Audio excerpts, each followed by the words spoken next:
Good evening. Thank you for being here. My name is Tara Bright Crouch. I'm an attorney and the Chief of Staff in the Law Department of the Port Authority, and I'm this evening's hearing officer. With me to my right is Chairman of the Board, Kevin J. O'Toole, and due to exigent circumstances, on the phone we have Commissioner Marie-Therese Dominguez. They both serve on the Board of Commissioners, the agency's governing body.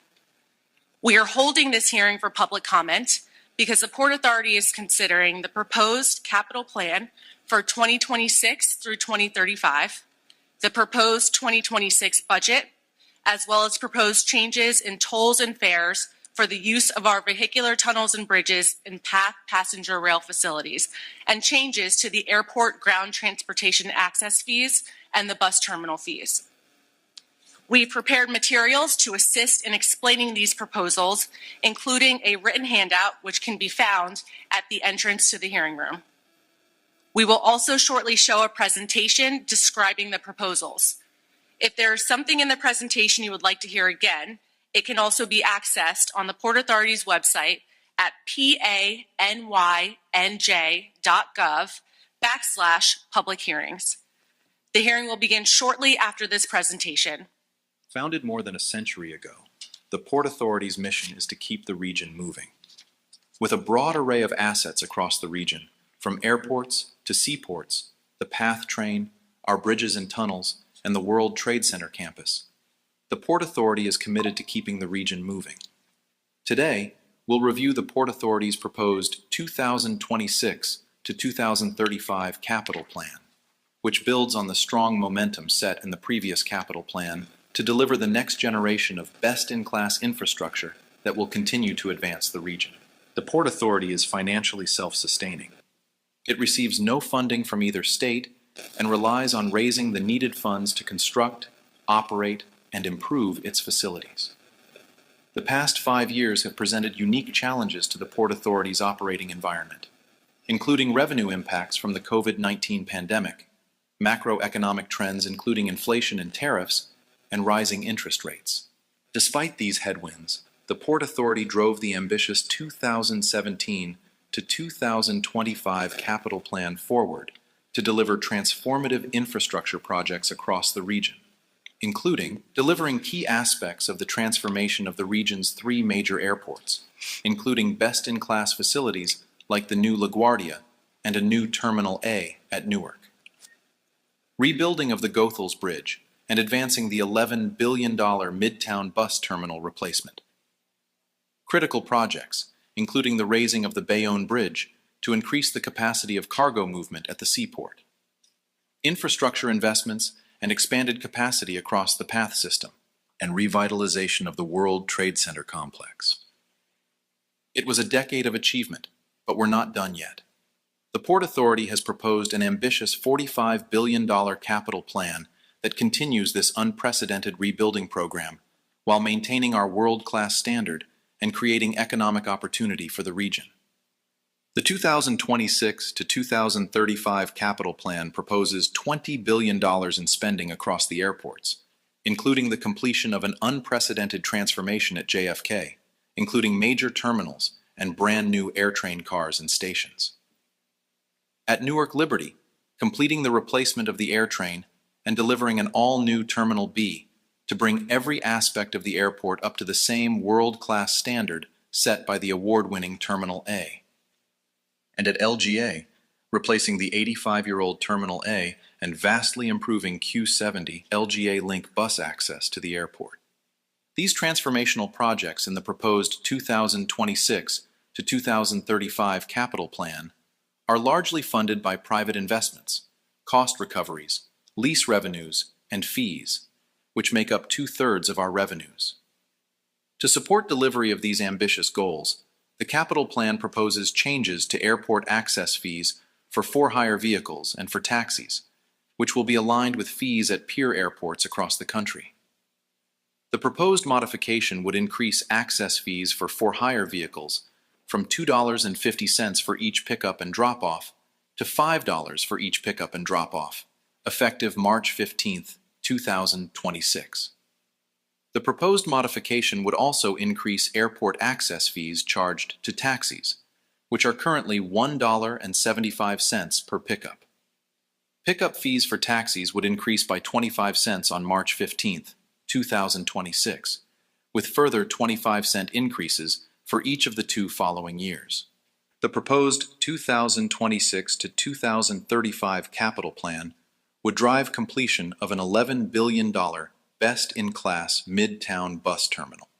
Completed in 2 phases over the next 10 years, the inspiring, light-filled transit hub of the future will serve the needs of both the commuters and the community.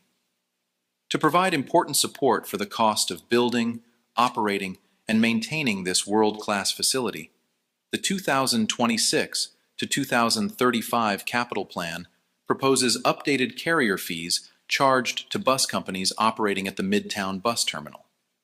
Bus toll structures, which currently group all buses together, would be separated into 3 classes based on vehicle type: minibuses, 2-axle buses, and 3-axle buses.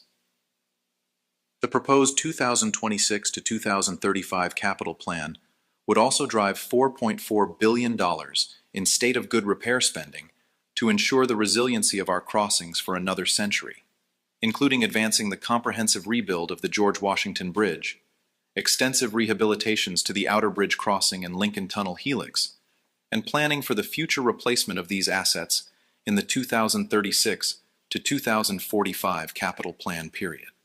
To support these critical tunnel and bridge investments, the 2026 to 2035 capital plan proposes phasing out the current $2 Easy Pass discount for autos and motorcycles offered during off-peak hours. The phase-out would take place at 50 cents per year, starting in 2027, and last 4 years. The discount program at the Staten Island bridges would remain unchanged.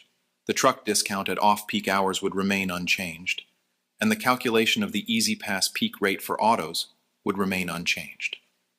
At the Path Commuter Rail System, the 2026 to 2035 capital plan proposes more than $2 billion in key investments, including continued restoration of all tracks, installation of state-of-the-art anti-evasion fare gates, and support for major service increases. Under the proposed capital plan, for the first time in 25 years, all 4 path lines would operate 7 days a week in 2026 and offer major service increases, a direct response to feedback from the community calling for increased weekend service levels, including late-night service, and increased service during the weekday rush hours. To support these improvements, the 2026 to 2035 capital plan proposes a fare increase of 25 cents beginning in spring 2026, with additional 25-cent increases each January from 2027 through 2029. PATH's operations are unique. The PATH system receives no state or federal funding and subsidizes 75% of each PATH ride. The proposed increase in fares would provide critical funding for the proposed increases to PATH service. The capital plan we have put forward is a transformational, once-in-a-generation proposal. Every dollar in the proposed plan goes back into visible, tangible improvements that make the region and residents' lives better. We have proven, through the completion of the 2017 to 2025 capital plan, that we are capable of delivering major projects for the region. That ambition continues in the proposed 2026 to 2035 capital plan. Completing priority initiatives and advancing a new generation of projects that will modernize, strengthen, and expand the agency's infrastructure around the region. In addition to today's public hearing, there are numerous ways for the public to offer their feedback. Comments will be reviewed by the Port Authority Board of Commissioners prior to a final publication and adoption of the proposed 2026 to 2035 capital plan. Thank you for watching. We are very interested in what you have to say today, and comments today will be limited to 3 minutes per person. Chairman O'Toole and Commissioner Dominguez are here to listen, but they will not be providing a back and forth conversation. We have a clock to keep track of things so we know when the 3 minutes elapse, and you will receive a warning when you're getting close to the end of your comment time. If you'd like to provide additional comments after this hearing, you can do that. First, you can go to our website, panyj.gov/public hearings, and make written comments there. Second, you may also mail written comments addressed to Public Comments, the Port Authority of New York and New Jersey, 4 World Trade Center, 23rd floor, New York, New York, 10007. And in addition, you may provide comments regarding these matters at the December 18th, 2025 Board of Commissioners meeting at 2 Montgomery Place, Jersey City, New Jersey, which is scheduled to begin at approximately 1:00 p.m. All public comments made in any form on the matters described above will be transcribed and also summarized by Port Authority staff and retained by the Port Authority for consideration by the full Board of Commissioners. We will now begin the public hearing portion of this meeting, starting with the first speaker, Jordan Hafizi.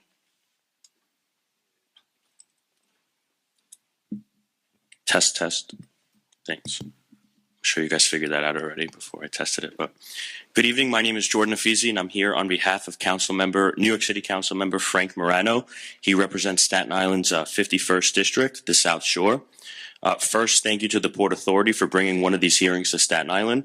We don't always get the airports, the PATH buses, or the Midtown bus terminals, but we do get the toll bills, so we appreciate being included. I want to acknowledge the incredible ambition reflected in this capital plan. When you flip through it, you realize the region is in the middle of something like a 21st century works progress administration project. We see $20.7 billion in aviation investments, $15.4 billion for tunnels, bridges, and terminals, a commitment to path service increases, the seaport, and a world-class infrastructure that will last generations. If you're a commuter in Midtown or a traveler at JFK, the plan reads like a dream. But tonight, I'm speaking for the South Shore, where the closest thing we get to an air train is when a seagull decides to follow the Staten Island ferry. So here's our message. We support big, bold, and regional investment, but Staten Islanders need to see themselves in this plan. Let me highlight a few constructive, practical opportunities to make that happen. The Outer Bridge crossing rehabilitation must come with a community impact strategy. The appendix lists over $336 million for the Outer Cross Bridge rehabilitation through 2035. This is absolutely necessary infrastructure work, but for the South Shore, the Outer Bridge is not one bridge among many. It's the primary gateway for tens of thousands of New Yorkers and Staten Islanders who commute, shop, visit family, or seek medical care in New Jersey. Rehabilitation is great, but we need communication and mitigation. Clear staging schedules so that residents know what closures or lane shifts are coming. Coordination with the NYC Department of Transportation, especially along Arthur Kill Road and the West Shore Expressway, so bottlenecks don't cascade into residential streets. And because this is the only Port Authority crossing inside a neighborhood, we ask that the Port Authority treat surrounding streets as part of the work zone, not an afterthought. A world-class region requires world-class outreach, especially in communities uniquely affected. Number 2, Staten Islanders pay into the system, and we need fairness out of the system. The proposed plan phases out off-peak Easy Pass discount at many Port Authority crossings, but explicitly keeps it intact for Staten Island bridges. We truly appreciate this plan. But let me say this plainly. Staten Islanders pay more in tolls than any borough in New York City, and we have the fewest alternatives when it comes to travel.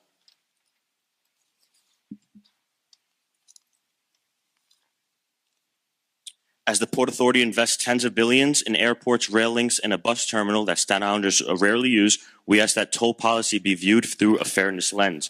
Maintain the Staten Island resident discounts permanently, protect the carpool discount, explore additional relief during extended periods of construction, and if revenue is the lifeblood of Port Authority, then Staten Islanders are doing more than our fair share of pumping.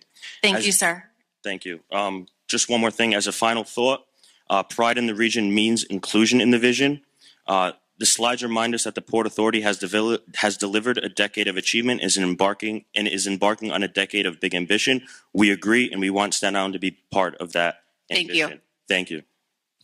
All right, the next speaker is Michael Arvanites. Very good. You pronounced that correctly. It must be Greek. Good evening, Chair, Commissioners, and members of the public. I'm Michael Arvanites. I'm representing Councilwoman Camilla Hanks. Thank you for the opportunity to speak on the proposed 2035 Capital Plan. Staten Island relies heavily on Port Authority infrastructure. I want to highlight a few key priorities for our community. As mentioned, the Ida Bridge crossing is a vital connection for Staten Island residents and the regional economy. While the Port Authority has proposed extensive rehabilitation, we are also beginning the replacement study. It's critical that the study prioritizes not only structural safety, but on the impact on the neighborhoods. Any future design should minimize traffic disruption and community burden. Why are the off-peak toll discounts not in the plan? That is a question that we have not been able to get answered. In northwestern Staten Island, the New York Container Terminal has brought significant economic activities and good-paying jobs to Staten Island, but has also created ongoing challenges for the surrounding residents. The long lines of trucks waiting to enter the terminal have inundated local streets, creating dangerous traffic conditions, air pollution, and blocking access for residents, vehicles, and emergency responders. We thank the terminal for opening up what the little space it has at the entrance earlier, which provides some temporary relief. It's important to note that unlike the Red Hook Container Terminal in Brooklyn, which is owned in partnership with the NYC Economic Development Corporation, the container terminal here on Staten Island is now solely owned by the Port Authority. This gives the authority both responsibility and opportunity to address the challenges affecting the surrounding community. Greater and even more lasting relief would come if the Port Authority could use the capital budget to greatly enhance the size and scope of the terminal entrance, allowing more 18-wheelers to pull in and off our local streets. Expanding this access would allow more trucks to enter the terminal efficiently and improve the quality of life of Staten Islanders.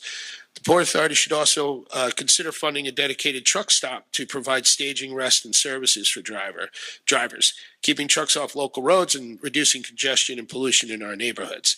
These measures would support the port's continued growth while protecting the health, safety, and daily life of the residents nearby. They shouldn't have to bear the burden of living in the immediate adjacent area of the port. Yesterday, Staten Island realized the 60-year dream of reestablishing the ferry service between Brooklyn and Staten Island. I mention that because currently the Port Authority has buses that run from Newark Airport to their bus terminal in Midtown Manhattan. Yet Staten Island has no direct access to Jersey other than the S89, which the MTA runs. Which goes to the Hudson light rail, Port Authority can take it upon itself to establish bus service from Newark Airport to Staten Island, which I think would be extremely beneficial. Staten Islanders don't go to LaGuardia. We try not to go to JFK. In fact, we'll pay more just to go to Newark. I arrived in Newark this afternoon. Furthermore, the new logistics center and port itself may have many residents that could benefit. So the Amazon Logistics Center and many other data centers that are opening up on the West Shore have a lot of New Jersey residents that could commute. Thank you. Thank you. Is there anyone else present that would like to provide a comment tonight?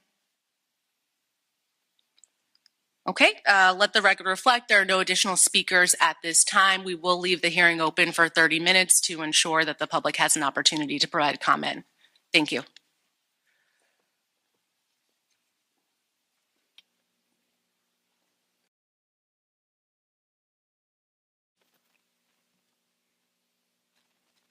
right, it's now 7:30, and having no additional speakers, this hearing is officially adjourned. Thank you all. Have a good evening. Thank you very much. Thank you. Good to see you.